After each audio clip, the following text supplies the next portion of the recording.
Welcome to the Mal and Johnny Show, and today's guest is a very different type of guest to our normal guest on the show. I first got in touch with Sian, where we were talking about going to Afghanistan together. I know, that sounds rather strange. So Sian, welcome to the Mal and Johnny Show, and this is Johnny, and this is Sian, so welcome to you both. Thank you. Hello, thank you. Now then, Sian, just so we get a little bit of background about you, I've mentioned Afghanistan. I just want to put that to one side for a moment. Where did you come from, and what was your upbringing like? Oh, okay.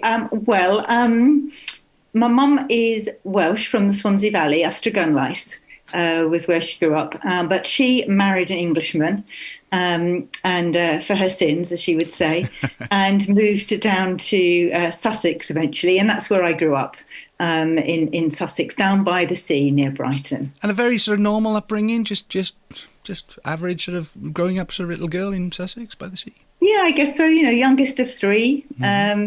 Usual things. Played hockey for the town. Right. My brother was a great rugby fan. I went away to university at the age of 18, and I became a juvenile justice worker and then a probation officer. So fairly unremarkable, really. All right, so a normal career path. I think Johnny and I can both understand that. Why Afghanistan? Why did you want to go to Afghanistan? Were you asked to go, or is it something that you really felt that you wanted to do? Well, when I was a probation officer, I was reminded that at university I'd had a desire to go overseas.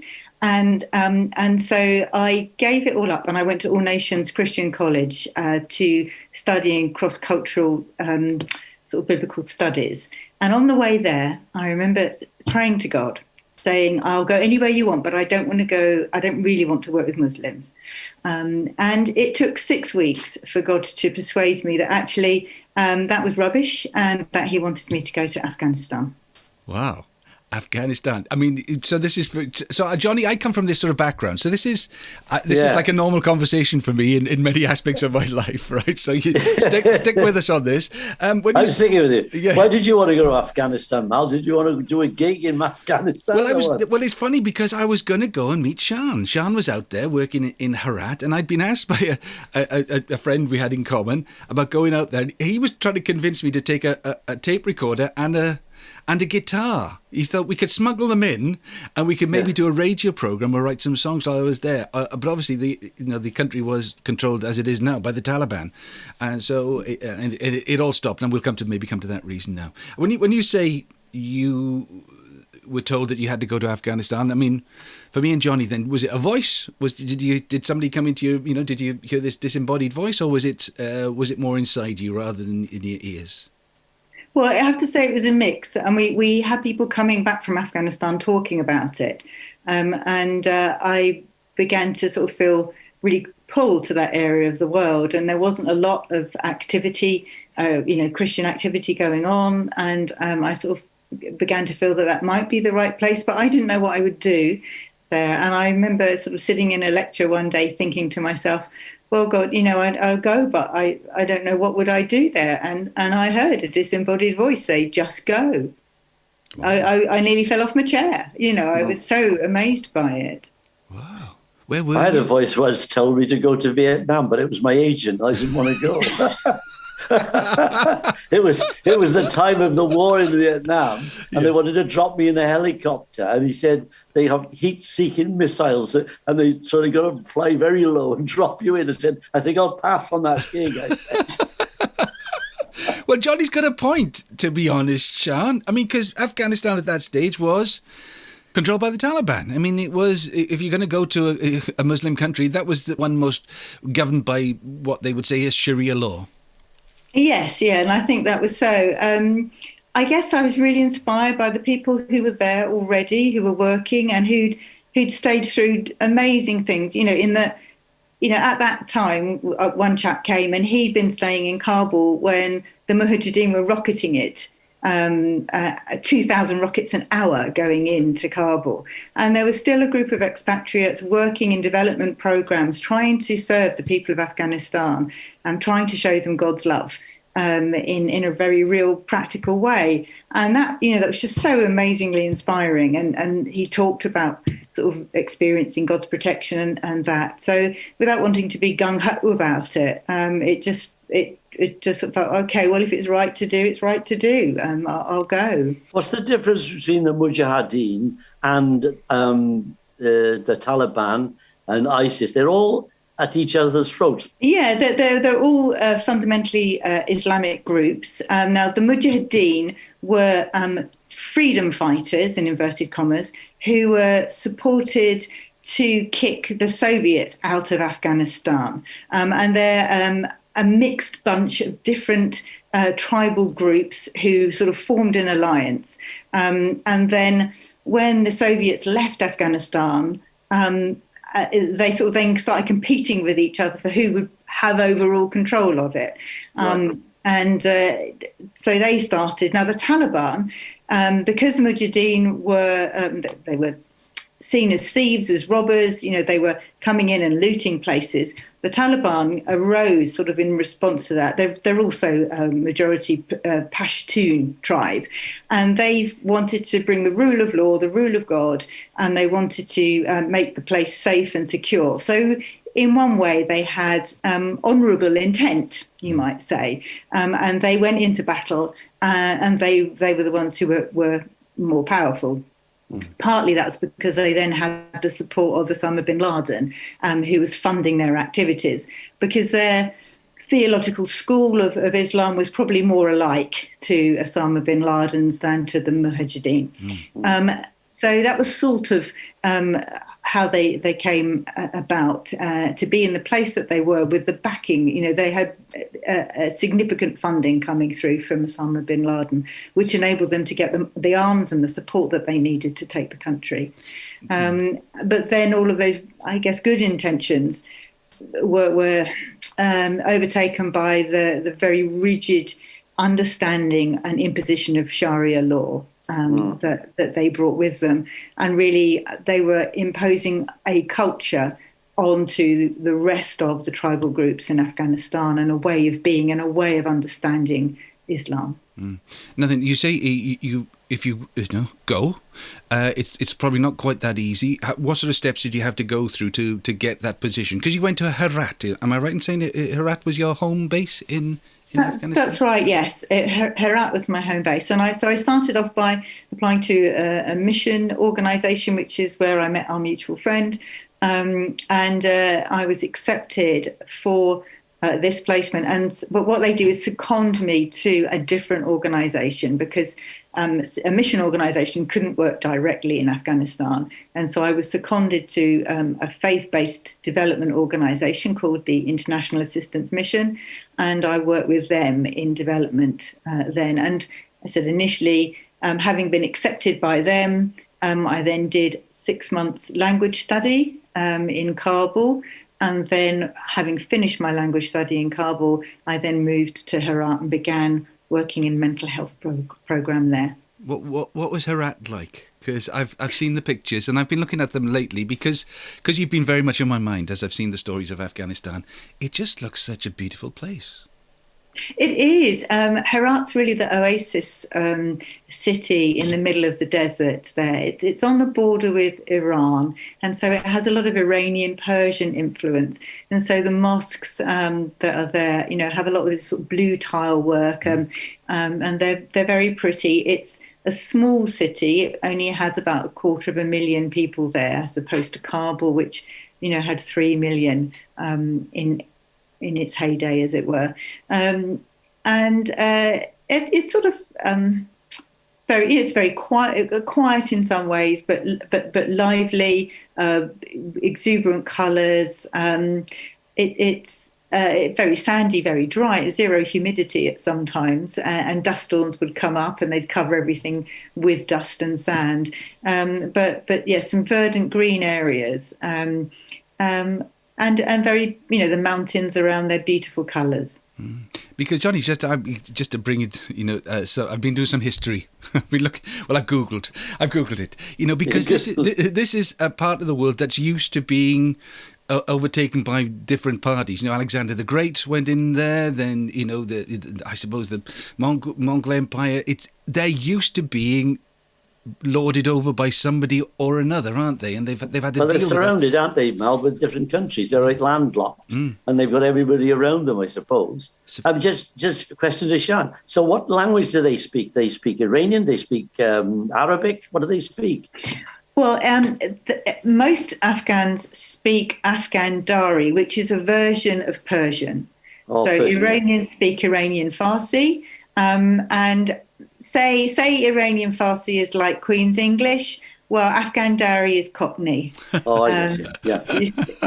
So that's what we learnt to speak. Now, the Pashtuns speak Pashtu, which is, I would say, almost completely different. There are some similar, there are Arabic words in there, but it is a very different language.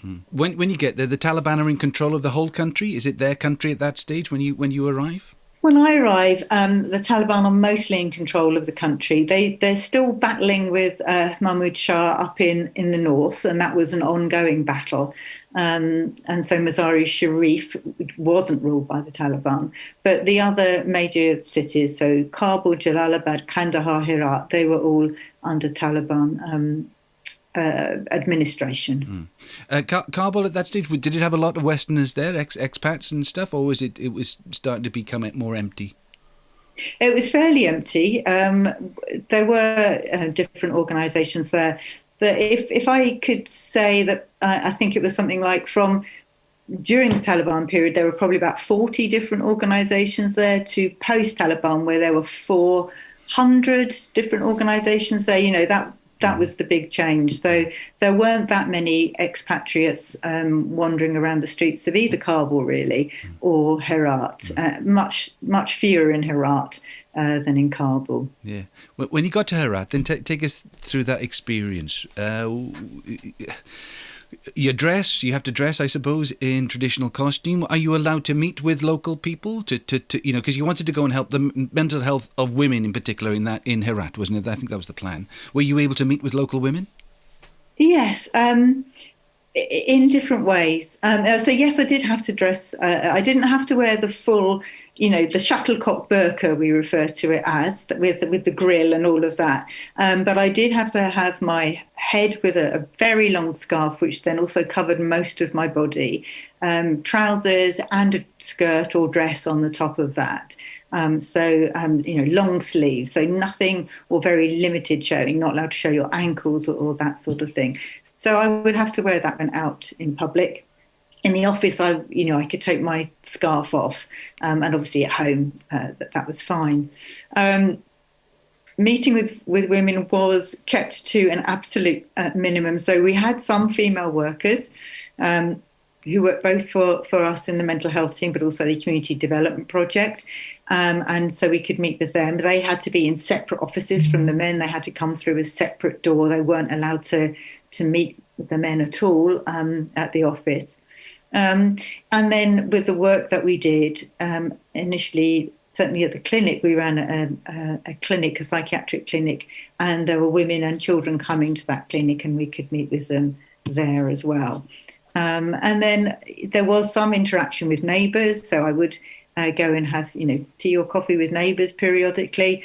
But it was very strictly monitored. We had to be very careful, and we needed to be sure that we weren't obviously being seen going to visit people very often for their safety, because there was a real culture of telling and spying on each other, and the Taliban would put pressure on people to say, well, who's visiting who, and what are these foreigners doing, and so you had to be very careful about what you did and who you were seen talking to.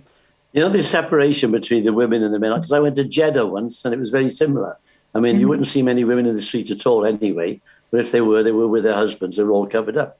So if a woman, for instance, has to go to hospital, would she be treated by another woman or by another man? Well, the idea was that they had to be treated by a woman. Women could only be seen by women, and they still had to have a male escort with them. If women were found on the street without male escorts, they were in danger of being beaten.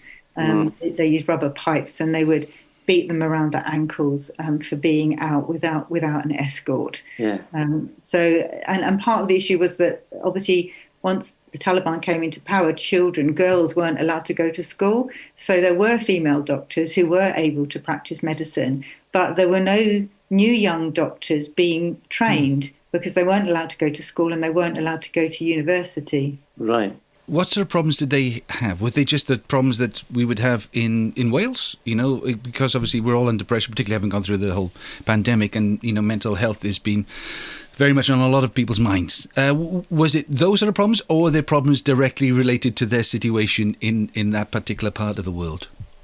There were a whole plethora of problems, really. At the point that I went to Herat, Afghanistan had been in armed conflict for 25 years with one sort or another. Now, that's continued for another 20. We're talking 45 years of ongoing armed conflict, really. But no, at that point, 25 years of armed conflict, the Soviet occupation and the bloodbath that took place as a result of that was very much in lived memory. And there was a lot of post-traumatic stress and anxiety as a result of that. Women's lot in particular was very difficult, not being able to leave the house, having limited access, female heads of households really struggling, young girls being given in marriage to much older men or as second wives. So that sort of that sort of stress as well as it being a country of huge poverty, great issues around poverty, a huge maternal infant mortality rate. And the drought had at that point, there'd been a drought in the country for 5 years as well, which has significantly impacted food security on top of that. So, multi-layered issues affecting them at that time, causing a great deal of mental distress. Yeah. I've never read the Quran, but are these severe things that they do, like cutting people's hands off and beating women and so on, stoning them, is that actually in the Old Testament, it's an eye for an eye, tooth for a tooth, Christian, but not Christian, sorry, before the Christians. So is it a very ancient laws they're still adhering to, or aren't they in there at all? Because they say that Muslim is a very pacifist religion.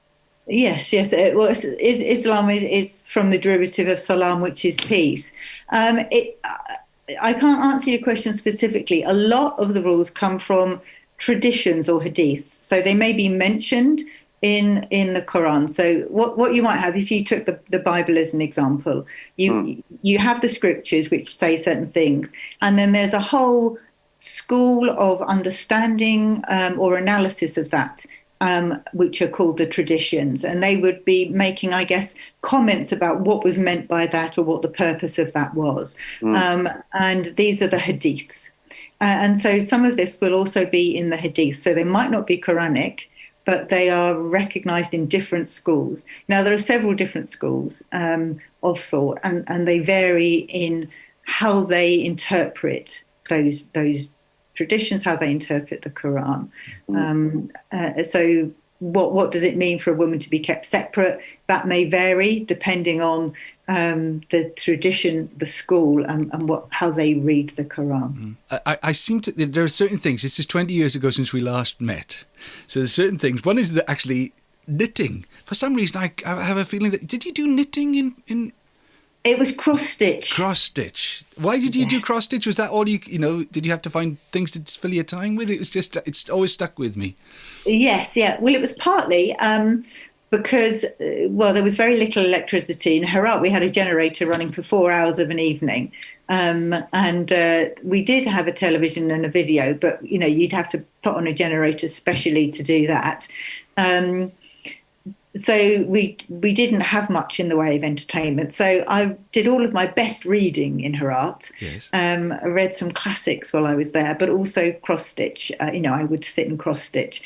So yes, I did quite a bit of that while I was there. Going to the market and stuff. What was that like? Were you in direct? I mean, I expect in work you had to directly not confront, but work with the Taliban. What about on the streets and stuff? Were you harassed at all? Was that something that was part of daily life? It was, to a certain extent, yes. We would go to the market ourselves quite often, or we might send someone to go to the market for us. You wouldn't find women in the market generally. They would either send a son or a husband to do that if they had a son and a husband to go. If they didn't, they would go themselves, and they would be harassed, and we would be harassed. Now, the typical response was, you might get touched on the bottom or something like that, and the appropriate response to that was to turn around and whack them as hard as you could, and to shout at them, "Don't you have any shame?" That was the response to do. So, you're not that tall, are you? You're quite petite. We're talking about men with AK-47s. I mean, well, these might not always be the Taliban. Okay. They might just be general men walking around, who saw a foreign woman and thought, well, let's give it a go, shall we? Yeah. And so that's what you would do. I have hit a soldier before now for touching me on the backside. And he was then admonished by a little old lady walking the other way for his behaviour. Wow. For what he did. And that's why you did it. You made a scene, and it's about shame and honour. And he was trying to take my honour, and what I was doing was saying, that's mine, you can have the shame, I'm not having it. Wow. And then they get admonished in that way by passers-by who would see that what they've done is wrong. Another thing that they might do is just stare, just stand in your face and stare at you. That would happen sometimes. Or as you walked around. And I remember taking, this was in Kabul, but taking some youngsters out for a meal in the youth club that I was running for expat children. And we'd stopped off to get some ice cream, and these guys were just staring at them, at the girls, the 13-year-old girls. They all had all the right gear on and everything. And I might occasionally do this look at them, which was sort of, what are you doing? What were your eyes looking at, sort of thing, as a way to admonish them for their behaviour. Goodness me. So as all this is happening on, God's told you to go there. Did you ever question whether he'd sent you to the right place?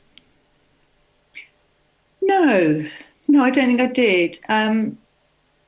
Sometimes I question whether he'd given me sufficient grace to stay.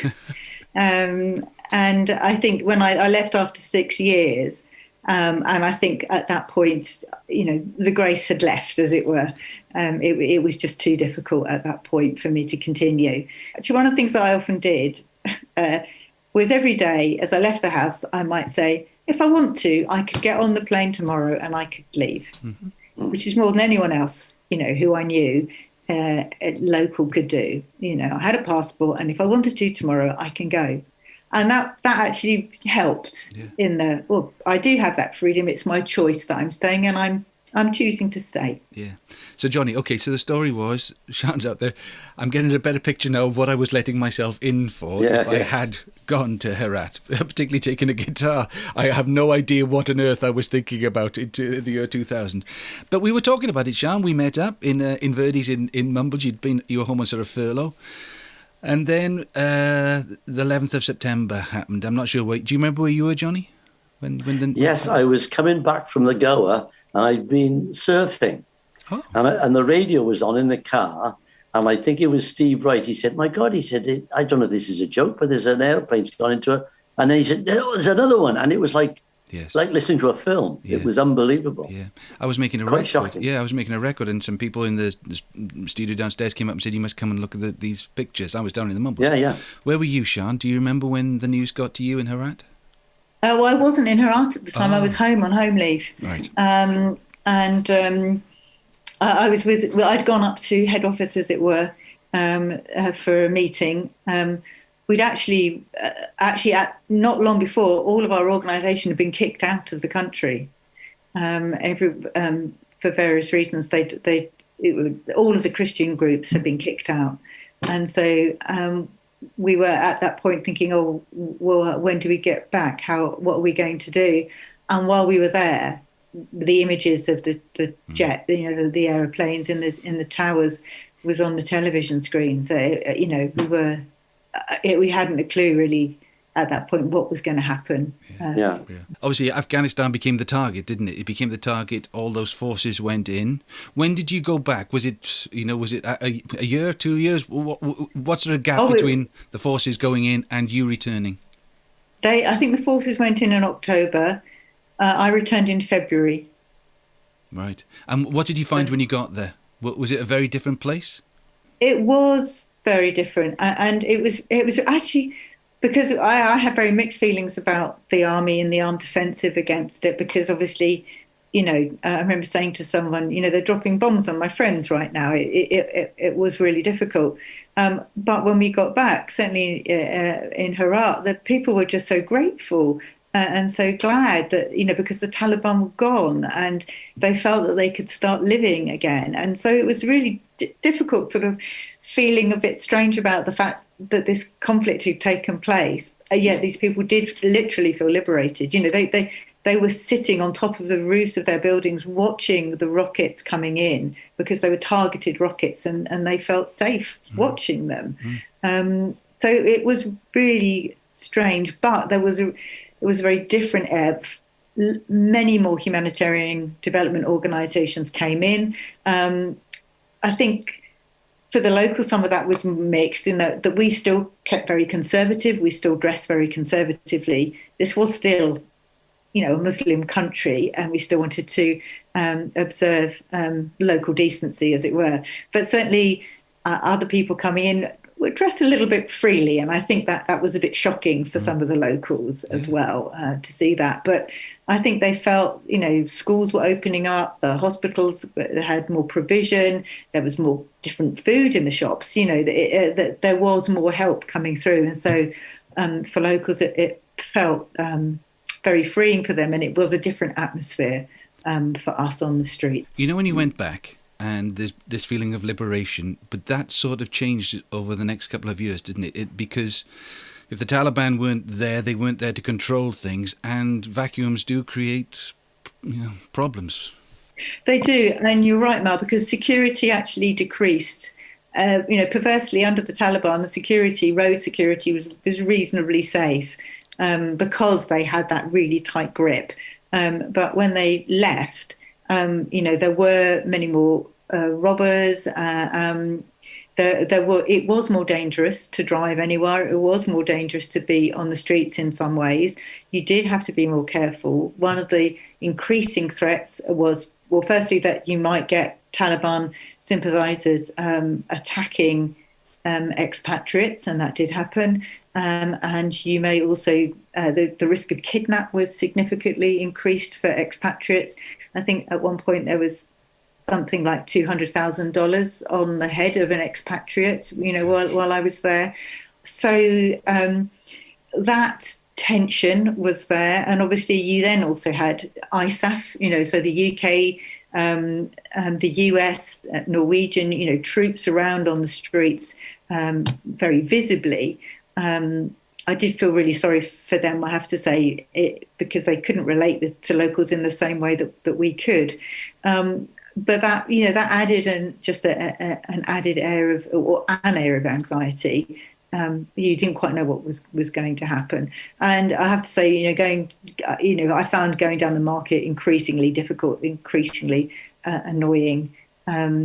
Getting more harassment from the local men, not the Taliban, but just local men at that point, who are perhaps getting access to the internet and things on the internet which weren't necessarily helpful in how they viewed expatriate women. Do you think they've changed their attitude slightly, or are they going to be as radical as they were before? What do you think? Do you mean the Taliban? Yeah.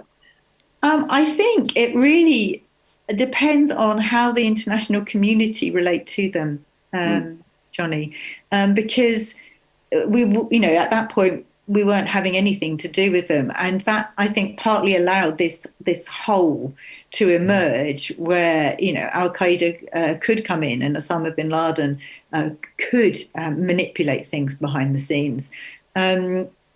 Whereas if we have relationships with them, whether it's direct or indirect, then we can put more pressure on their behaviour. They also want to be seen as players on the international scene, and so they do, in some ways, want to be doing the right things. Whether they do or not, is another matter, and we need to keep an eye on that. At the moment, the women are being asked to stay at home and not go into work. At the moment, the girls are not going to school. But I know that I understand that they have been targeting people, they have been arresting people, have been arresting activists. So it's a case of let's watch and see, shall we? Let's see what happens. We've nearly run out of time. You say maybe you'd run out of grace. So you came home. What about your contacts with your friends? Are you able to keep in contact with any of the people that you had relationships with, and what's the feeling on the ground back home? Yes, I mean, through social media, I've still got links out there. They feel pretty desperate now. They feel abandoned and betrayed, really, and they're really afraid. Afraid for themselves, afraid for their families, afraid for their country. So it's quite difficult. I'm told they're lovely people, friendly people, welcoming people normally without all the pressures put upon them. Is that your memory of Afghanistan? Absolutely. Welcoming, hospitable, kind. The men that I work with were like my uncles and my brothers to me. And I knew that if ever I was in trouble, they would help me and they would protect me. That was how much I trusted them. What does the future hold for you now then, Sian? What are you working on? Oh, I'm doing all sorts of things. I'm a hospital chaplain. Right. At the moment. Learning to speak Welsh. You're learning to speak Welsh. Now, Johnny can help you. Why are you learning to speak Welsh? Because that's a lovely story as well.